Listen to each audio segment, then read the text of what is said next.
Welcome to another week of Barstool Perspective. I'm Mike Morgan. And I'm Brett Coleman Baker. This week we're going to be talking about the challenges of on-premise, Budweiser shutting down a bunch of craft brewery taprooms, and the consolidation of the craft brewery market. Does it mimic things we've seen in the past?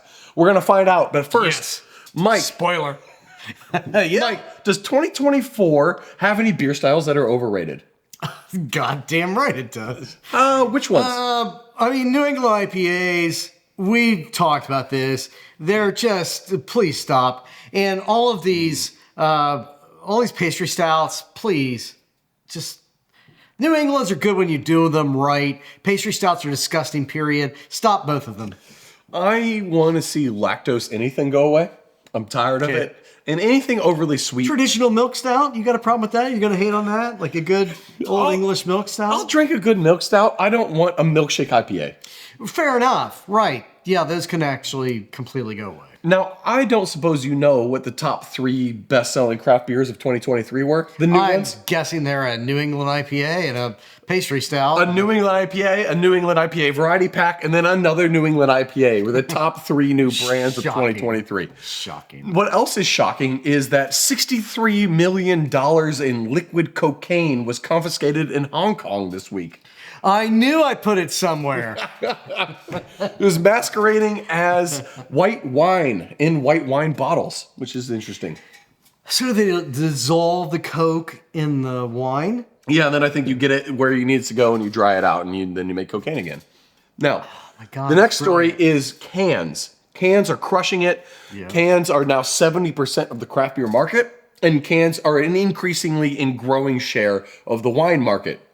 Now, what I think is interesting is 2 things. 1, cans are a problem because it's still just plastic on the inside of the can. The can is lined with plastic, so you're not actually drinking something that's better for you or better for the environment. And the second thing... So the feel-good recyclability that I get from a can is really kind of bullshit. It's overblown bullshit. And the second thing is canned wine going to save the wine industry from the boomers? I don't know what you say from the boomers anymore, who are apparently haunting the end of the bar. But I don't know, man. I mean, like, what do you mean? Is it going to say? Is it going to stop? What? Explain. The wine industry is fucking dying, and the boomers. Really? Like, wine sales are tanking that badly? Wine sales are tanking, and the next generations, Gen X, Millennial, and Gen Z, all are not getting into wine the same way boomers are, and that's got to be largely because wine is tied up into a lot of aristocrat bullshit and money, and boomers are taking all the money with them into the grave, apparently.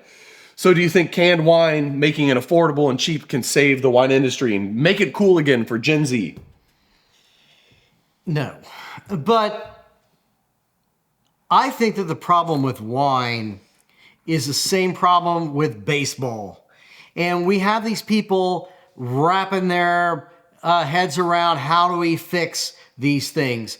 Well, why do we not go to baseball games? It's because they're not fast-paced enough, that they're not shooting enough t-shirts from cannons. No, it's because a beer costs $15 fucking dollars.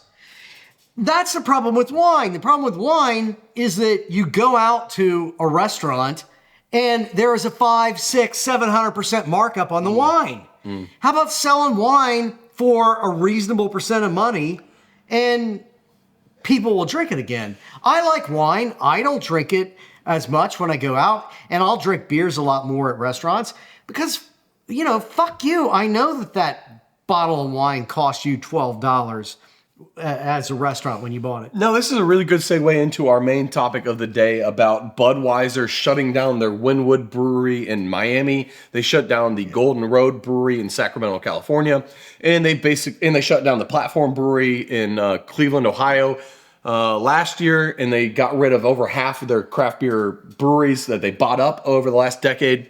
I think this is a really good tie-in to wine being overmarked up and overpriced and Americans being overtapped as far as their wallets go, that on-premise is suffering.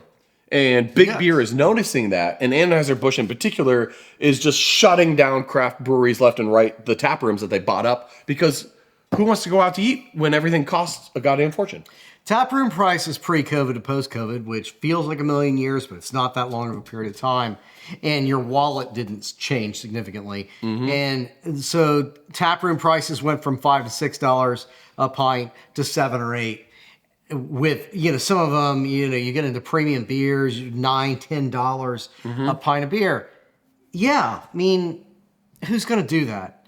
But also, with a tap room, when I go to brewery tap rooms here locally, it's part of the whole experience. It's neighborhood people. I know the people. I often know the people who own the business. Do you really get the same thing from Golden Road and, I don't know. I mean, that's a huge selling beer. But it's also soulless, and Anheuser-Busch stripped all of the quality out of that product. And Platform Brewing Company. They had a tap room here in Cincinnati. I hated it. It was the worst designed tap room I'd ever seen. But the beer was good initially. However, Platform was like a really big Cleveland beer thing. And when it becomes AB InBev, is part of that not that it doesn't translate, that people no longer care. It's no longer a Cleveland beer. It's just another greed play by a multi-billion-dollar greedhead corporation. So why would I? This why is a would chicken I egg. support it? This is a chicken egg scenario to me because I feel like when you buy a brand, you're incentivized as the buyer to slash as much from that brand as you can in order to get payback. Make it off more the brand. profitable. You got to make more money off of it. By slashing all that stuff out, you're cutting the soul of it. So you destroy everything good about it So to make more money on it. Exactly. So is it losing the soul because the big brand owns it, or is it losing the soul because the big brand gutted it? Either way, you're right. It loses the soul, and then it's no longer of the place, and it's no longer a place people want to go. Yeah, and it is definitely not entirely one thing or the other, but they do go together, and I'll use Bell's as an example because we've talked about Bell's previously. Even after Bell's was acquired by that huge Japanese bunch of assholes, the beer continued to be spot on, really good. It was brewed exactly like it had been by Bell's for decades. And then they decided to cheapen it, and it became undrinkable. So I didn't feel as good about myself for drinking a Bell's. I wasn't going to go out of my way. I actually wasn't. Bell's was supposed to be doing a tap room in the Upper Peninsula. I wanted to go there. I ceased wanting to go there when it became a large-owned Japanese corporation, but I still drank the beer because it was good. Then they completely cheapened it, changed everything about the formula. It's piss. It's undrinkable. So they do go together, but I think that you'll continue to sell the beer until you choose to fuck it up by making it cheap, bad beer. You know, it's really interesting that this is not a new phenomena. I mean, you can look at basically anything, especially specifically talking about in the alcohol industry and the on-premise. I mean, you can go back to when TGI Fridays was first invented, first created in the 60s.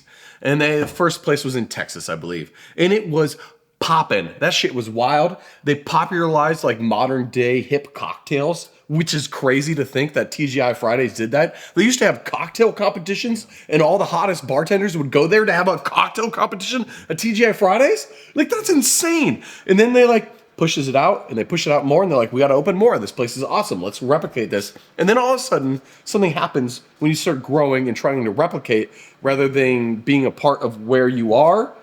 You lose your soul. Yes. And it just happens over and over again. And I think what's interesting is that this really dovetails nicely into what we're seeing in craft beer, in that consolidation of the middle tier is happening right now, where places like Smutty Nose just buying Washoot's Brewing Company, who also just bought Five Boroughs Brewing Company. So this middle tier brewery just bought up two other middle tier breweries to conglomerize into something that's a little bit bigger than the sum of its parts. But at the end of the day, they're kind of losing the soul of each of those places in order to try to become bigger and compete. But for what end? And this happened before? This definitely happened before. You see, headed in the late 60s, early 70s, We didn't have a real craft beer scene yet. What we did have was regional breweries were still healthy, but they were starting to get their ass handed to them by mass brewed beer. So you really had a choice as a regional brewery. You could either choose to grow, which meant internal expansion, kick up your advertising, your marketing, buy more tanks, buy more real estate, or grow by merger and acquisition. Or you could find a niche, get rich in your niche. It's something that I hear them say here at Urban Artifact Brewing. Or you could continue to do business as you've been doing it and die. And, there are examples of all three of those things. I mean, the dead ones, they're all over the place.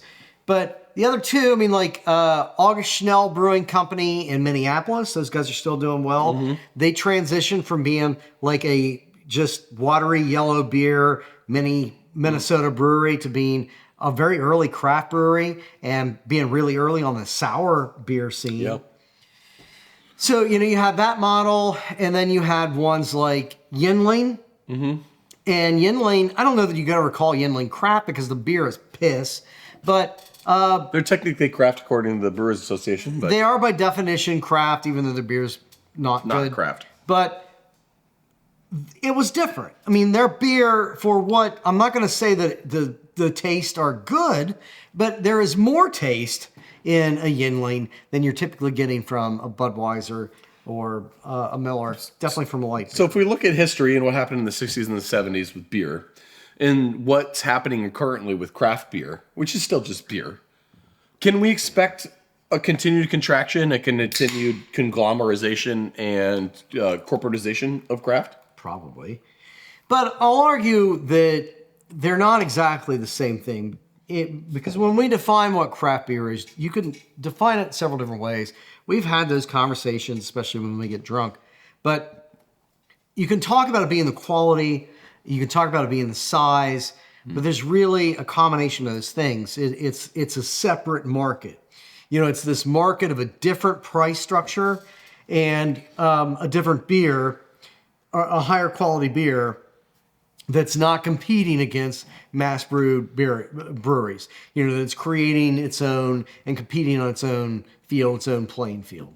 So what we can say for sure is that based on history, we'll probably see more consolidation. Yes. But what we can't say for sure is, are we going to see a lack of style diversity? Are we going to see a homogenization across product offerings? We don't know, but you will 100% see more consolidation in 2024. And what we don't also know is how many small scale breweries we're going to see come in and hang around, like really small scale. Your neighborhood. I think the neighborhood brewery will still exist. Yeah. I hope that the neighborhood brewery is a thing of the present and the future. I hope those hang in. That can stay. I think it would have stayed if it wasn't for Prohibition, which is a topic for another time. So that has been Barstool Perspective for this week. Let us know what your most overrated beer style is of 2024, something you maybe want to see go away, or at least be less prominent. I should have asked that at the top, but I didn't. So that's all I got. Mike? If you promise to keep getting sexier every day, I'll do the same. Cheers.